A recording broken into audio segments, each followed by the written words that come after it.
मित्र आणि मैत्रिणींनो, आजची ही कथा केवळ एका हत्येची नाही. ही कथा आहे विश्वासाची, प्रेमाची, फसवणुकीची आणि अशा एका भयावह सत्याची, ज्या ऐकताना आत्मा थरथरून जाईल. सातारा जिल्ह्यातील एका शांत नीरव गावात राहणारी एक आनंदी महिला. एक असं घर जिथे काही काळापूर्वीपर्यंत हास्य, आनंद आणि किलबिल ऐकू येत होती. आज मात्र तिथे एक भयान शांतता आहे. एक आई, एक पत्नी, जिचं संपूर्ण विश्व तिच्या कुटुंबाभोवती फिरत होतं. आणि दुसरीकडे एक असा माणूस ज्याने प्रेमाला हट्ट बनवलं आणि त्या हट्टाचं रूप रक्तात बदललं. अवघ्या काही मिनिटात एक सुखी संसार संपवण्यात आला. खुनी कोण होता? त्या महिलेशी त्याचं नातं काय होतं? त्याने इतकं टोकाचं पाऊल का उचललं? आणि अवघ्या काही तासात पोलिसांनी हा रहस्यमय खून कसा उलगडला? आजच्या या व्हिडिओमध्ये आपण पाहणार आहोत एका सत्य घटनेशी संपूर्ण कहाणी, सुरुवातीपासून ते त्या क्षणापर्यंत जेव्हा सत्य सगळ्यांसमोर आलं. व्हिडिओ शेवटपर्यंत नक्की पहा, कारण ही कथा तुम्हाला विचार करायला भाग पाडेल. प्रेमाचं इतकं वेड लागतं की ते वेड खुनी रूप घेतं. आजची कथा आहे महाराष्ट्राच्या सातारा जिल्ह्यात डोंगराच्या कुशीत वसलेलं एक छोटंसं गाव शिवथर, जिथे प्रत्येक सकाळ मंदिराच्या घंटानादाने आणि शेतातून वाहणाऱ्या वाऱ्याने सुरू होते. याच शांत गावात राहायचं सावले कुटुंब.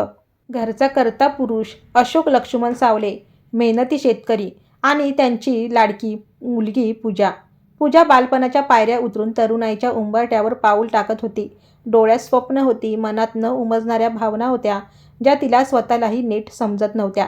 ही गोष्ट आजपासून साधारण 7 ते 8 वर्षापूर्वीची आहे. तेव्हा पूजाचे अजून 18 वर्षही पूर्ण झाले नव्हते. याच वयात तिचं मन गावातल्याच एका मुलावर जडलं, प्रथमेश जाधव. प्रथमेश हा शिवतर माळगाव रोडवर गावापासून 1.5-2 किलोमीटर अंतरावर राहत होता. दोघांचं वय जवळजवळ समान. दोघेही साधे, स्वप्नाळू आणि मनाने प्रामाणिक.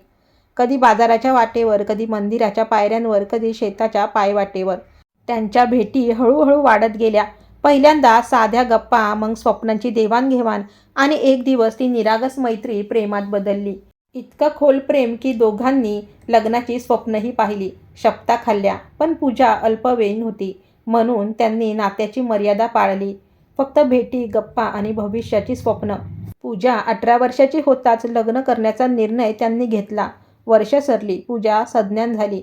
पण तोपर्यंत त्यांच्या नात्याची कुजबूज घरापर्यंत पोचली होती. गावात चर्चा सुरू झाली. नातलगांच्या नजरा बदलल्या. घरात कडकपणा वाढला. घरच्यांनी विरोध केला, पण दोघेही ठाम होते. शेवटी 2017 साली समाजाच्या आणि घराच्या बंधनांना न जुमानता दोघांनी घरातून पळून जाऊन लग्न केलं. सुरुवातीला दोन्ही कुटुंबात कटुता होती, अबोलपणा, दुरावा, तक्रारी. पण काळ सर्व जखमांवर मलम लावतो. हळूहळू सगळं निवळलं. मनं जवळ आली. लग्नाला वर्षही पूर्ण झालं नव्हतं, तोच त्यांच्या आयुष्यात सर्वात सुंदर भेट आली. एक मुलगा, यश. यशच्या जन्माने दोन्ही घरात आनंद परतला.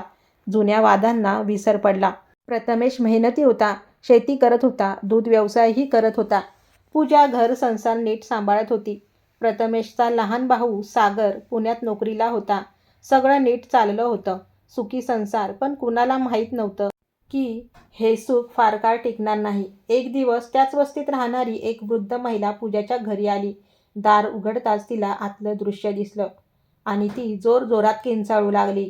अंगणात पूजाचा रक्ताने माखलेला मृतदेह पडलेला होता. सगळीकडे रक्त सांडलेलं. जणू काही क्षणापूर्वीच तिथे भयंकर झटापट झाली होती. पूजाचा चेहरा फिकट पडलेला, डोळे अर्धवट उघडे, शरीरावर खोल जखमा. ते दृश्य पाहून त्या महिलाच्या पायाखालची जमीन सरकली. ती घाबरून बाहेर धावत गेली आणि मदतीसाठी ओरडू लागली. थोड्याच वेळात संपूर्ण आजूबाजूचे लोक जमा झाले. कोणालाच विश्वास बसत नव्हता की हसतमुख पूजा अशी संपली असेल. ताबडतोब पोलिसांना माहिती देण्यात आली. सायरनचा आवाज गावभर घुमू लागला. पोलीस आले. घर सील केलं, पंचनामा केला.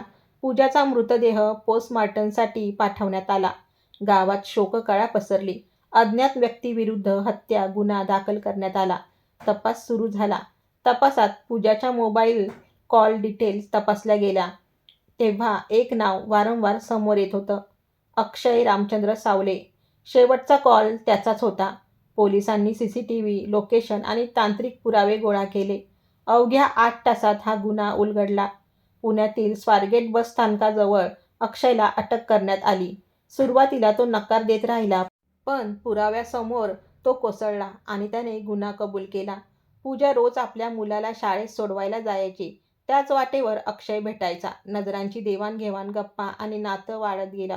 अक्षयने हट्ट धरला, नवऱ्याला सोड आणि माझ्याशी लग्न कर. पूजाने नकार दिला. ती आई होती, पत्नी होती, तिचं विश्व वेगळं होतं. तो नकार अक्षयच्या वेडाला पेटवून गेला. रागाच्या भरात त्याने कटर काढला आणि पूजाचा गळा चिरला. क्षणात एक आई, एक बायको, एक संसार संपला. आज अक्षय तुरुंगात आहे आणि यश, तो आईची वाट पाहत राहणार. प्रेमाच्या नावाखाली एका वेड्याने एक आयुष्य उद्ध्वस्त केलं. ही होती आजची सत्य घटना. कथा शेवटपर्यंत ऐकल्याबद्दल धन्यवाद.